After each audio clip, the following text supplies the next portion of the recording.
গত দীর্ঘদিন ধরে দেশের পূর্বাঞ্চলের ত্রিপুরা রাজ্যকে করিডোর করে বাংলাদেশি অবৈধ নাগরিকদের আনাগোনা বেড়ে চলেছে ভারতে। এতে বিস্ময় প্রকাশ করেছেন সচেতন মহল। মঙ্গলবার বিকেলে রুটিন তল্লাশির সময় ফের দুই অবৈধ বাংলাদেশি নাগরিক ধরা পড়ে ত্রিপুরা আরপিএফ এবং সিআরপিএফ এর হাতে। এ নিয়ে সাম্প্রতিককালে পরপর ৩ দফায় আগরতলা রেল স্টেশন থেকে বেশ কজন অবৈধ বাংলাদেশি নাগরিক ধরা পড়ল। বিষয়টি নিয়ে সীমান্ত নিরাপত্তা রক্ষীদের ভূমিকায় প্রশ্ন উঠতে শুরু করেছে। এমন খবরে সম্প্রতি বিএসএফ এর উচ্চপদস্থ আধিকারিকরা রাজ্য সফরে এসে কথা বলেন বিএসএফ এর উচ্চ আধিকারিকদের সাথে, কিন্তু তারপরেও সীমান্ত সুরক্ষায় বিএসএফ এর সক্রিয়তা পরিলক্ষিত হচ্ছে না। মঙ্গলবার বিকেলে আগরতলা রেল স্টেশন থেকে যে দুজন অবৈধ বাংলাদেশি নাগরিক আটক করা হয়, এদের একজন পুরুষ ও অন্যজন মহিলা। তারা দিল্লিগামী ট্রেনে ওঠার সময়ে পুলিশের হাতে ধরা পড়ে। পরে পুলিশি তল্লাশিতে তাদের কাছে কোনো বৈধ কাগজপত্র পাওয়া যায়নি। এই মর্মে বুধবার এক সাক্ষাতে আগরতলা রেল স্টেশনের জিআরপি থানার ওসি তাপস দাস জানান, ধৃতরা হলো নার্গিস আক্তার ও মেহেদি হাসান। তাদের উভয়ের বাড়ি বাংলাদেশের বাগেরহাট জেলায়। ধৃতদের পুলিশ রিমান্ড চেয়ে বুধবার আদালতে সোপর্দ করা হয়, কিন্তু তাদের পুলিশি রিমান্ডের কোনো খবর পাওয়া যায়নি। প্রসঙ্গত উল্লেখ্য যে উল্লেখিত সীমান্ত রুট দিয়ে গত ৮ দিনে 22 জন বাংলাদেশি অবৈধ নাগরিক ধরা পড়েছে ত্রিপুরায়।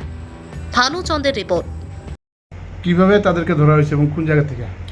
হ্যাঁ, গতকালকে আমরা আগরতলা জিআরপিএস এবং আরপিএফ আমরা প্রত্যেক দিনের মতোই কালকেও আমরা চেকিং করছিলাম বিভিন্ন প্ল্যাটফর্মগুলো। তো ওই সময় 1 নম্বর প্ল্যাটফর্ম তখন আনুমানিক 4:30 বাজে।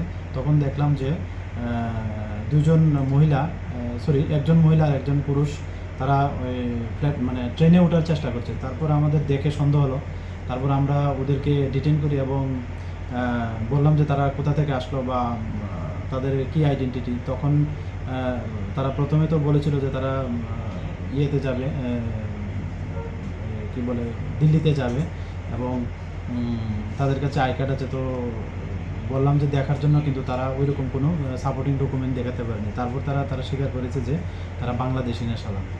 তো এই পারপাসে আমরা আমাদের জিআরপি থানাতে একটা মামলা নিয়েছি আইপিপি অ্যাক্ট, আইপিসি এবং ফরেনার অ্যাক্টে। তো আজকে তাদের মহামান্য আদালতে প্রেরণ করা হবে।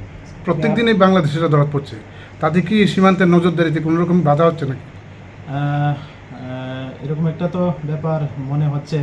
তো যদিও এই ব্যাপার আমরা ঊর্ধ্বতন কর্তৃপক্ষকেও জানিয়েছি এবং তারাও ব্যাপারটা দেখছে এবং যারা সীমান্তবর্তী যারা আমাদের পাহারাদার আছে তাদেরও হাই অফিসিয়াল ভিজিট করছে এবং তাদেরকেও দফায় দফায় ইন্টারোগেশন করছে যে কীভাবে আসলো বা দিকে আসলো। তারাও সবগুলা বিষয় খতিয়ে দেখছে। কোনো রকম দালাল চক্রের মাধ্যমে কি তারা রাজ্যে এসেছে এবং কোন জায়গা দিয়ে এসেছে? এটা তো actually for the interest of investigation এটা বলতে পারছি না আমি অন রেকর্ডে। তো নিশ্চয়ই কেউ না কারো তো এটাতে যুক্ত আছে। তবে আমরা যেই ওইটার সঙ্গে যুক্ত আছে বা কোনো রকম লিঙ্ক আছে আমরা ওদেরকে আইডেন্টিফাই করব এবং অবশ্যই আমরা এই আইনের আওতায় এনে তাদেরকে গ্রেফতার করব। তাদেরকে ধরা হয়েছে, তাদের নাম কি এবং তাদেরকে আদালতে পাঠানো হবে কি রিমান্ড নিয়ে? হ্যাঁ, তাদেরকে পাঠানো হয় আজকে রিমান্ড চেয়ে। তো এর মধ্যে একজনের নাম, যিনি মহিলা, তার নাম হলো নার্গিস আক্তার। উনি বাগেরহাট ডিস্ট্রিক্টের বাংলাদেশ বাড়ি। আরেকজন হলো মেহেদি হাসান, ওনারও বাগেরহাট ডিস্ট্রিক্ট বাংলাদেশ বাড়ি। তো আজকে আমাদের রিমান্ড চেয়ে আমরা মহামান্য আদালতে পাঠাবো। কতদিনের রিমান্ড? এটা দেখছি আমরা আরও ইন্টারোগেশন চলছে, ওইটার উপর আমরা নির্ভর করে আমরা পাঠাবো।